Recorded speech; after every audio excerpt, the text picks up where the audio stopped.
दोस्तों, ईरान और इजराइल के बीच 12 दिन से चला आ रहा युद्ध अब खत्म होने की कगार पर है, क्योंकि अब ईरान की ओर से भी सीज फायर का ऐलान कर दिया गया है। लेकिन ईरान इजराइल में अमेरिका की एंट्री और ईरान की ओर से यूएस बेस पर अटैक किए जाने के बाद माना जा रहा था कि ये युद्ध अभी लंबा चलेगा।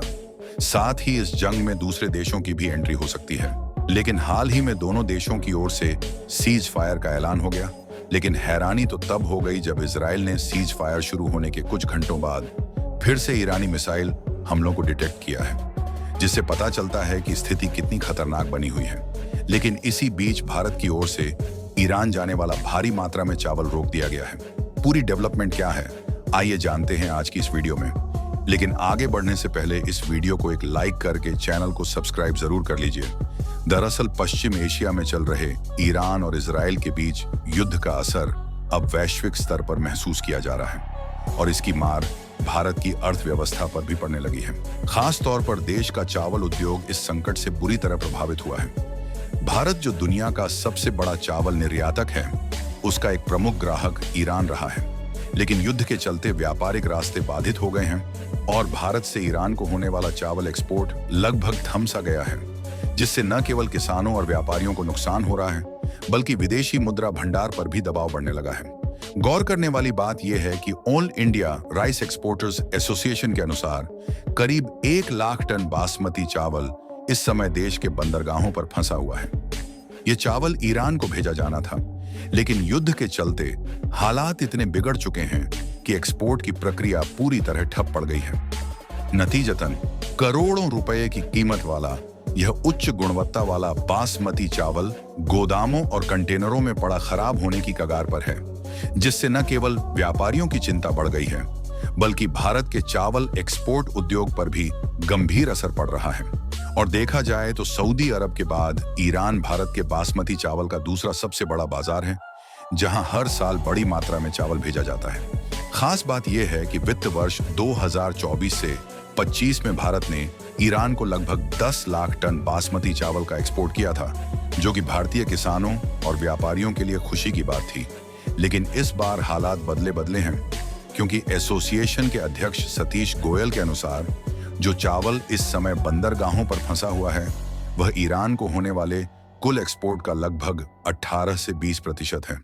फिलहाल फंसा हुआ बासमती चावल गुजरात के कांडला और मुंद्रा जैसे प्रमुख बंदरगाहों पर अटका पड़ा है, लेकिन उसे ईरान तक पहुंचाना अब एक बड़ी चुनौती बन गया है।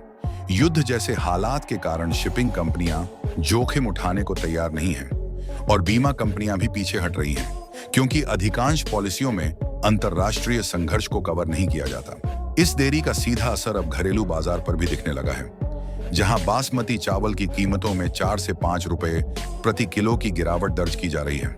और देखा जाए तो all India rice exporters association के अध्यक्ष सतीश गोयल का कहना है कि अगर हालात जल्द नहीं सुधरे तो एक्सपोर्टर्स को भारी आर्थिक नुकसान झेलना पड़ सकता है। जबकि हालात की गंभीरता को देखते हुए संगठन लगातार APEDA के संपर्क में है और अब यह मुद्दा सीधे केंद्र सरकार के दरवाजे पर पहुंच चुका है, जहां 30 जून को वाणिज्य और उद्योग मंत्री पीयूष गोयल के साथ प्रस्तावित बैठक में इस संकट का समाधान तलाशा जाएगा, जिससे लाखों किसानों और व्यापारियों को राहत मिल सके।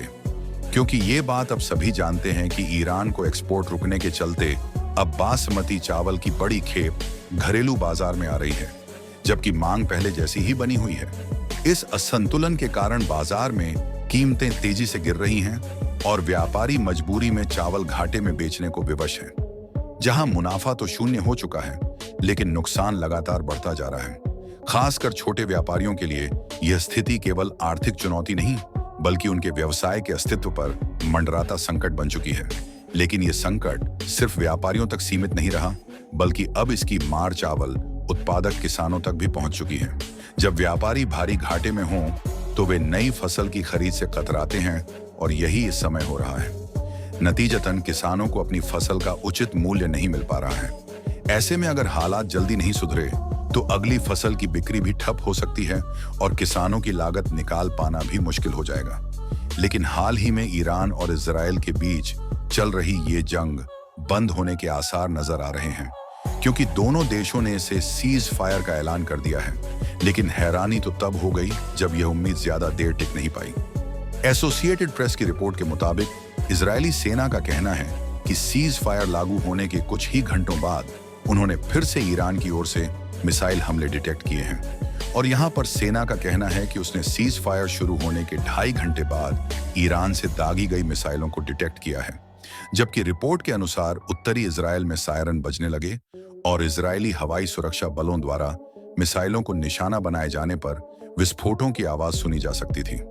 और ऐसा तब हुआ जब ईरान ने मंगलवार तड़के सीज फायर के पीरियड के शुरू होने से पहले इजराइल पर कई बैलिस्टिक मिसाइलें दागी, जिससे बेरशेबा में कम से कम 3 घनी आबादी वाली आवासीय इमारतों को नुकसान पहुंचा। इजरायली मीडिया के मुताबिक फिलहाल इजरायल सरकार सीज फायर को सिर्फ एक परीक्षण चरण के रूप में देख रही है और इस दौरान इजरायल कोई नया सैन्य अभियान शुरू नहीं करेगा।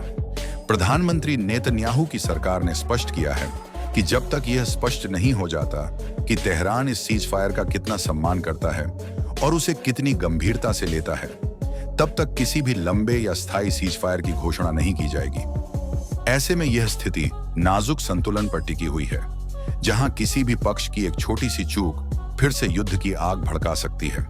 हालांकि शुरुआत में इजरायल की ओर से सीज फायर की आधिकारिक पुष्टि नहीं आई थी, लेकिन बाद में प्रधानमंत्री नेतन्याहू ने खुद यह मान लिया कि इजरायल ने अपने सभी सैन्य लक्ष्य हासिल कर लिए हैं, जहां उन्होंने गर्व के साथ कहा कि इजरायली सेना ने तेहरान के आकाश में वर्चस्व स्थापित कर लिया, ईरान के सैन्य नेतृत्व को गहरा झटका दिया और वहां के मुख्य शासन ठिकानों को निशाना बनाकर खत्म कर दिया। यह बयान युद्ध की तीव्रता और इजरायल की ताकत का साफ संकेत था, जो सीज फायर की अनिश्चितता को और बढ़ा देता है। साथ ही यह साफ संकेत है कि हालात अभी भी बेहद विस्फोटक हैं और जरा सी चूक में यह टकराव दोबारा बड़े युद्ध में तब्दील हो सकता है। वैसे आपको क्या लगता है, क्या ईरान और इजरायल इस सीज फायर पर अमल करेंगे या पहले की तरह दोनों एक दूसरे की ओर हमले जारी रखेंगे? अपनी राय नीचे कमेंट बॉक्स में दें और इस वीडियो को लाइक करके अपने दोस्तों के साथ भी शेयर करें, ताकि उन्हें भी यह महत्वपूर्ण जानकारी मिल सके। और इसी तरह की और भी इंफॉर्मेटिव वीडियो पाने के लिए चैनल को सब्सक्राइब जरूर करें। जय हिंद, जय भारत।